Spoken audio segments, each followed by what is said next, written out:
Now I would like to invite my next guest, and he is Mr. PKD Nambiar. Mr. Nambiar is a marketing strategist and political analyst. He is the managing director and CEO of Flex Communications. He is the chairman B Square Group, armed with over 20 years of experience as an entrepreneur, marketing strategist, and a political analyst. I was watching one channel, and he was there, and one of the panelists from opposition party from the Kerala, from the ruling party of the Kerala, I must say, was bashing the interfering or saying whatsoever the words, but he used a word for the one of the lady spokesperson of Congress, that she is a frustrated spokesperson, but which was a very, very personal comment. And Mr. Nambiar, being not affiliated to Congress, took an objection on this, and he said you used very harsh words even to that person from the ruling party of Kerala. He said whatsoever discussion you do, it should be a very civilized one. You cannot degrade or do anybody, and especially for ladies, whether you are on in the TV channel or anywhere. So that type of quality a person, if he's having, and if we have such type of persons on our TV shows and nationally, then this type of false narration, because persons use these types of words when they want to cement their false narrations and they want to present it as a truth, gospel truth. They feel that this is the truth, and that's why they use such type of words to humiliate others. So I must welcome Mr. PKD Nambiar. And Mr. PKD Nambiar, you have heard our earlier panelist, Dr. C.V. Anand Bose, as well as Mr. Madan Gopal. Both have mentioned with very clearly, very strongly, that India is facing pandemic, no doubt about it. But the way India is facing and the way media is projecting about us is very, very different. And this time, even few of our own country persons are writing, giving such type of false narratives in international as well as national press, which is not acceptable at all. Now, we would like to know your views on false narratives on India. Mr. PKD Nambiar, please. Please unmute, Mr. Nambiar. Thank you so much, Mr. Goyal, for having me again on your show. And it is indeed a privilege to be with Dr. Bose again. And of course, the one whom I really admire for his, he's a great orator. And of course, forget about all the other skills. He really charge up everybody whenever I've been fortunate to hear him many times. And good to connect with you, sir, Mr. Madan. So this topic, what you have chosen today, is such a timely one, Mr. Goyal, and I must congratulate you for taking this up. Maybe I'm a person who's in the thick and thin of this media bash, which we take place every day in the evenings. And I see that there is a conspiracy. I would not call it like it is nothing to do with the COVID. It is nothing to do with one or two or three actions. It is a continuous effort to tarnish the image of the country. It has got a complete strategical move, one after another, and it is nothing to do with only the media. It is a comprehensive 360-degree strategy to tarnish the very image of India and to tarnish the right-wing politics in this country. So this has nothing to do with only India. It is a global strategy. So if you really look at the narration one by one, remember that in the 2015, I believe, the award Wapasi gang. So it is not about just the media person or the journalist. It is a section of so-called literate or the intellectual, जिसको हम बुद्धिजीवी कहते हैं, them. They all wanted one fine day, there is no democracy, this country is failing and this country is over and this country is becoming a Hindu Rashtra. This country will not have any minorities, will never be able to live in this country. Every Muslim will have to go to Pakistan, so on and so forth, and did it.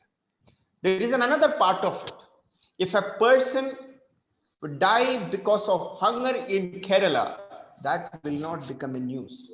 If a person who died because of hunger in Telangana. That is not a news. But if a cow dies in UP in a remote village, it is one of the largest news.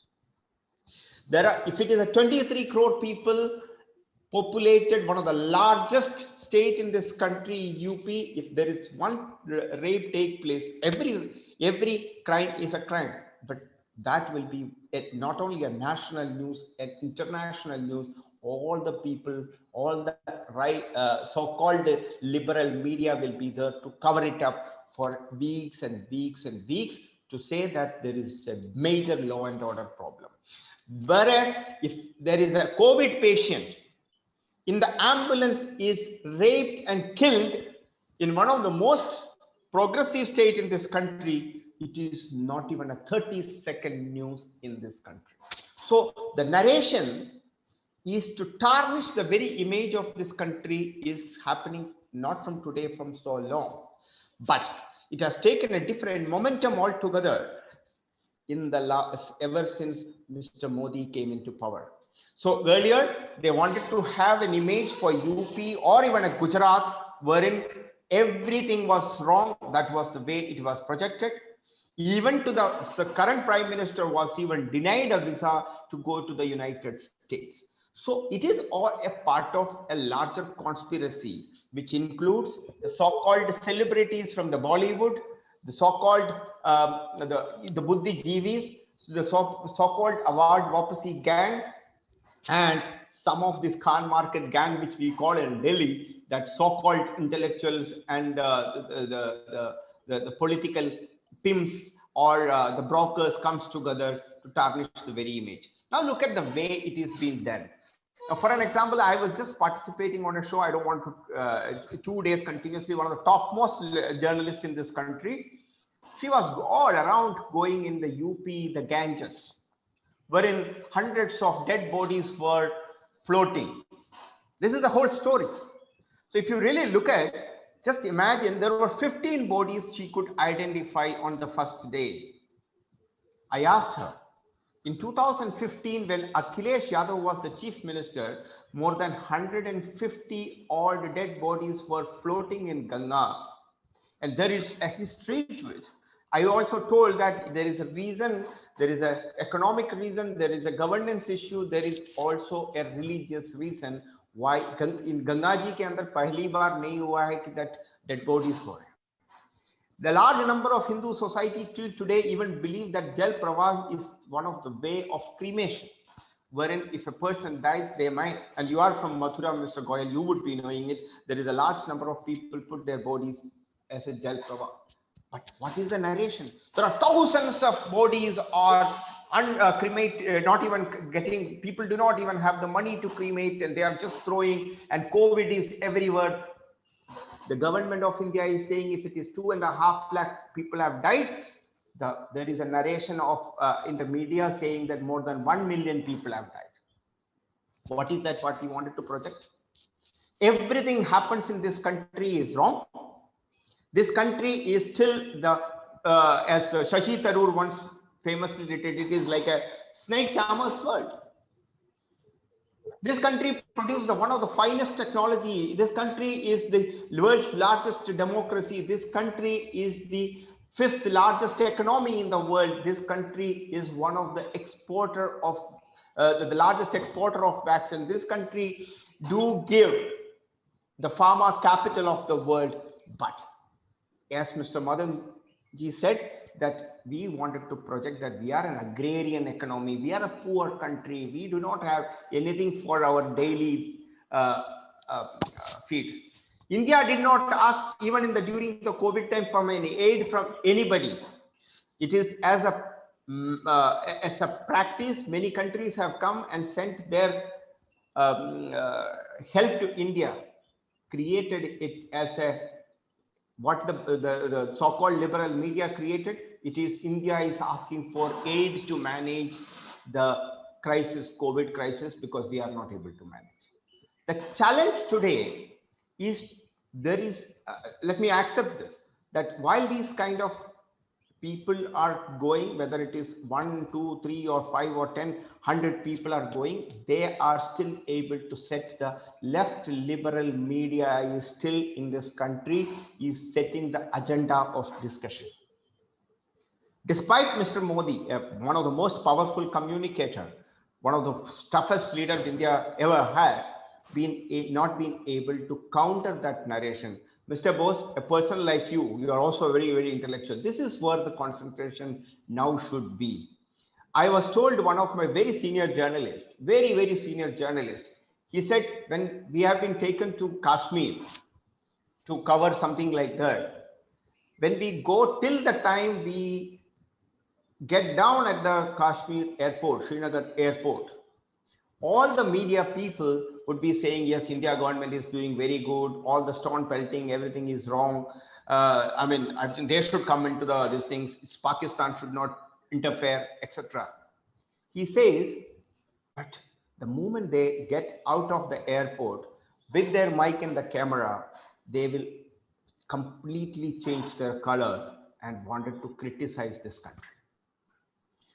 When some people wanted to go and write an article in the Washington Post or New York Times just to criticize this country, along with that, just see the narration, how the false narration to take place to tarnish the image of India. The Lancet, as you said, is saying it's a medical journal. Let me accept the fact that it is a well-known medical journal. What is the role of a medical journal to criticize a government? A medical journal's job is to give the facts about the health, pharma, medical, that's it. That's beyond that, a health journal have nothing to do to give a political comment, but they went on and did. Look at the another part of it. On the one side, in the Bengal, there was so much was happening. The ruling government sponsored killing was happening. No national journalists have gone to cover in the ground. Tell me one national journalist who had gone to cover in the ground. When there is a Kargil war was happening, all the journalists were there. Why the journalists were not going to, there was hundreds of people were killing, more than 1 lakh of people were just had to leave the state. Why nobody was going and covering? Even a union minister was attacked. Nobody wanted to talk about it. So this is called as, it is not just called as the false narrative, Mr. Goyal, it is actually a conspiracy against the very ideal of this country. It is an attack on the fundamentals of our country. It is to tarnish the very image of our country.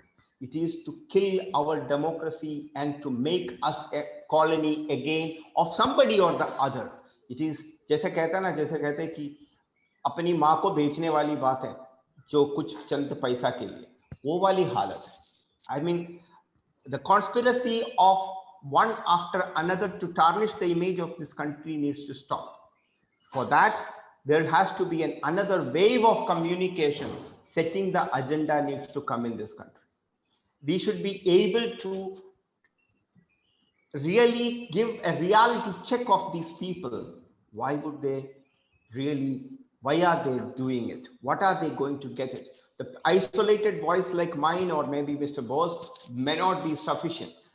What we need in this nation today is to tell the truth to the world, set the agenda of discussion, bring the positivity, not only for instill the positivity in amongst every Indian, and to say that we are a positive country and we are a world leader, and these false narrations, these conspiracy will not function anymore at any time.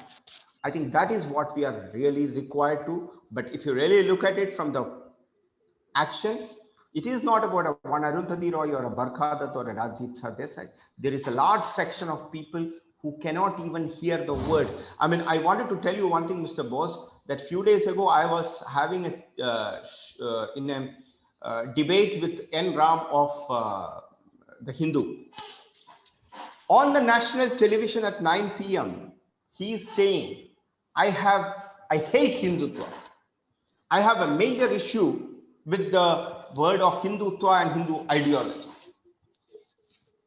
Look at the power. A person who owns a newspaper जिसका नाम हिंदू है, the Hindu hai, and that guy is blatantly or saying that I hate Hindutva. I am against the Hindutva. I am against the right-wing politics. I asked him, why don't you take out the name the Hindu from your newspaper? You are not even eligible to pronounce that name Hindu.